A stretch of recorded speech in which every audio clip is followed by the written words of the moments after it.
legal, yang tidak menyakiti orang lain gitu kan, yang juga saat kita kaya kita membangkitkan orang-orang lain juga ikut kaya sama kita, bukan kita kaya sendirian gitu Kak. Kalau menurutku fokuslah dulu kepada kesejahteraan, kepada hasil kerja, baru kita omongin fasilitasnya apa. Karena ini logika yang sama Kak, saat Kakak bekerja sebagai jurnalis ya, aku bekerja sebagai karyawan swasta, yang dilihat apa dulu Kak? KPI kita kan, hasil kerja kita dulu kan. Kalau hasil kerja kita bagus, kalau Kakak nanti jadi sebesar Najwa Shihab misalkan ya, atau sebesar yang lain-lain, baru Kakak boleh nanti mau ngomong masalah naikin dong gajiku. Aku juga kalau mau naik gaji kan selalu harus nunjukin kerja dulu kan. Baru nanti pantas kita beri penghargaan, pantas. Mungkin itu bisa gitu. Kalau mau ngasih bonus, mau ngasih apa, KPI-nya harus tercapai dulu gitu. Jadi kita harus tadi ya Kak, balik lagi selalu ke keadilan, kemanusiaan, kesejahteraan, itu tadi sih menurutku. Oke, nah Kak Salsa, ini kan deadline untuk tuntutan yang jangka pendeknya nih 5 September nih Kak. Kalau sampai setelah 5 September masih belum tercapai juga nih tuntutan-tuntutannya, akan seperti apa sih Kak selanjutnya dari Kakak dan kawan-kawan? Ya. Kita akan selalu mengawal ya Kak ya. Dan responnya seperti apa, itu kita berikan lagi kepada masyarakat Kak. Karena aku ini adalah hanya toa dari masyarakat. Ya kan, aku hanya toa aja, masyarakat mau ngomong apa ya udah sini aku wakilin, aku omongin gitu loh. Dan aku selalu baca-baca ya Kak, komen dan segala macam yang muncul, dan aku udah tanya sama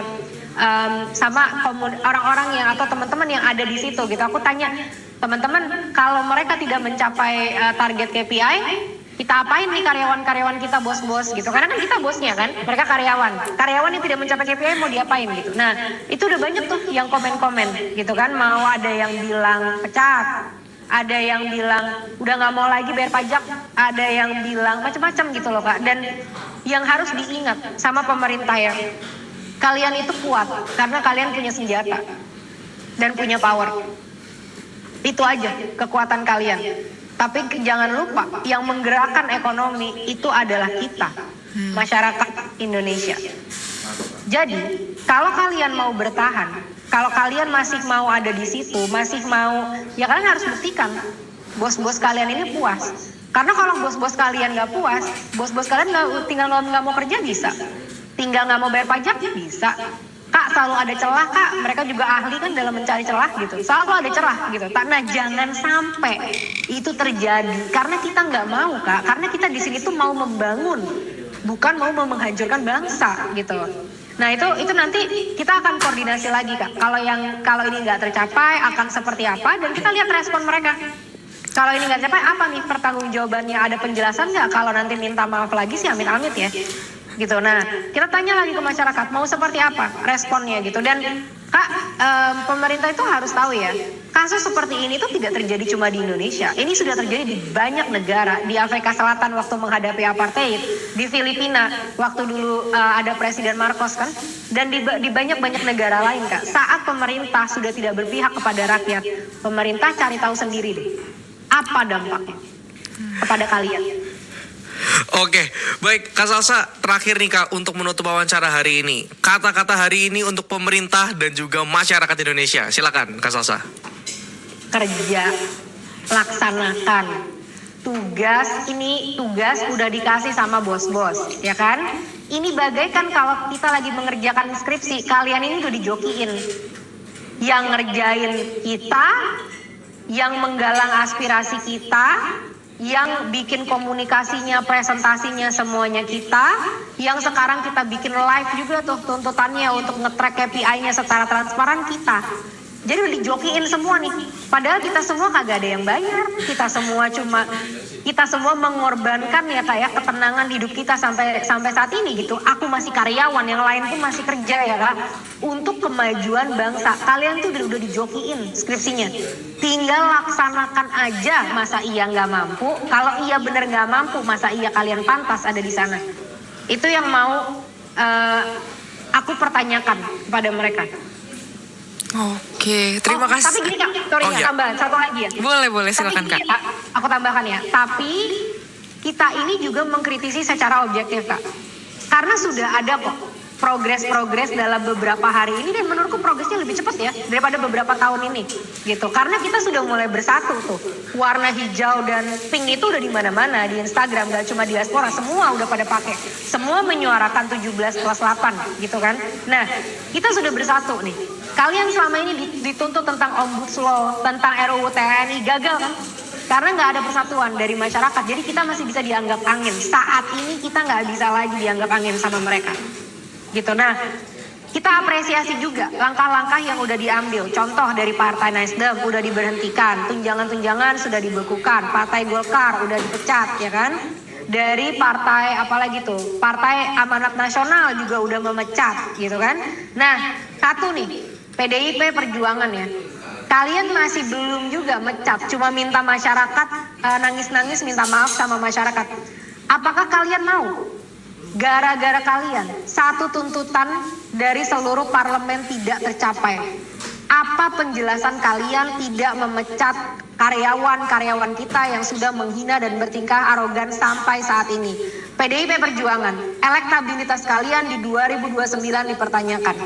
Nanti kalau misalkan di 2029 dangdutan dan segala macamnya itu, aku jamin kita akan selalu edukasi masyarakat tidak terpilih. Silakan joget di dangdutan, silakan ambil apapun yang diberikan dari pemilu, tapi jangan sampai dipilih. Elektabilitas kalian dipertanyakan, dan kalian jangan, kalau kita bilang waktu kuliah ya, jangan magabut, tapi di sini literal. Jangan makan gaji buta, kerjakan apa yang sudah diminta, dan yang lain udah mengerjakan, tinggal kalian doang yang belum mengerjakan. Gitu. Nah, itu satu ya Kak. Padahal itu low hanging fruit loh. Low hanging fruit dalam artian sangat mudah untuk dikerjakan, dan kalau itu dikerjakan, hasil satu tercontreng. Gitu.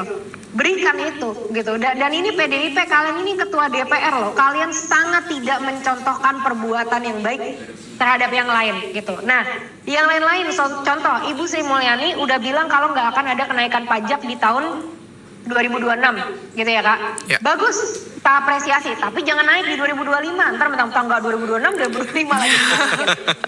Dan jangan ya, karena kan begitu kan Kak. Kadang kan pelintar-pelintut kata-kata gitu loh. Dan jangan lupa, jangan cuma pajak, BPJS pun kita bos-bos tidak mau karyawan kalau ini dinaikkan ya kan. Sampai ini dinaikkan, bos murka lagi gitu. Jadi jangan sampai ini dinaikkan juga nih BPJS gitu kan. Nah, itu udah. Terus kemarin juga Pak Prabowo udah udah ngasih perintah ya kalau nggak salah, segera sahkan RUU perampasan aset. Ini udah bertahun-tahun ya. Udah bertahun-tahun dibahas ini dan didorong sama Pak Mahfud MD gitu. Jadi draftnya udah ada, semua udah ada, udah tinggal disahkan. Itu low hanging fruit. Ya kan, tinggal di gitu. Kan tercontreng gitu tuntutan dari masyarakat aku gitu. Nah, emang kadang-kadang ya Kak, sebagai bos itu kita memang harus kadang-kadang nge-coach karyawan ya. Jadi kita coach nih, udah dijokiin, kerjaannya dikerjain, nggak tahu harus gimana, udah dikasih tahu siapa harus mengerjakan apa, udah bimbingannya udah keluar semua. Jadi tolong segera dilaksanakan sebelum bos-bosnya pada murka. Karena ingat, kedaulatan itu di tangan rakyat. Negara ini bisa berjalan karena adanya pajak. Pajak masih kontribusi yang terbesar terhadap APBN gitu kan. Jadi kalau masyarakat berhenti, masyarakat nggak mau lagi, kita bisa kolaps sebagai negara. Tolonglah gitu, udah laksanakan aja apa yang kita tuntut. Toh yang kita tuntut juga untuk kebaikan bersama kok.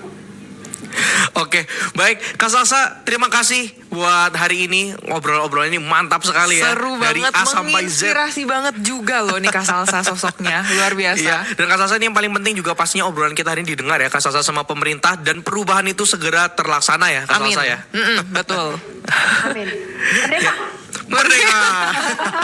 Transformasi, reformasi, dan empati ya. Itu motonya. Wow. Transformasi, reformasi, dan empati. Transformasi. Wow, udah lupa loh. Transformasi, reformasi, dan juga empati. Wah, luar biasa. Oke, kalau begitu thank you Kak Salsa buat waktunya hari ini. Kita akan sama-sama ketemu lagi ya Kak nanti di lain waktu kesempatan, dan harapannya di waktu kesempatan kita ketemu suasana sudah lebih baik. Sudah lebih baik. Kondisinya sudah lebih baik dan Amin. kondusif. Terima kasih Kak Salsa. Sukses terus Kak. Sukses terus kalian. Semangat Kompas TV.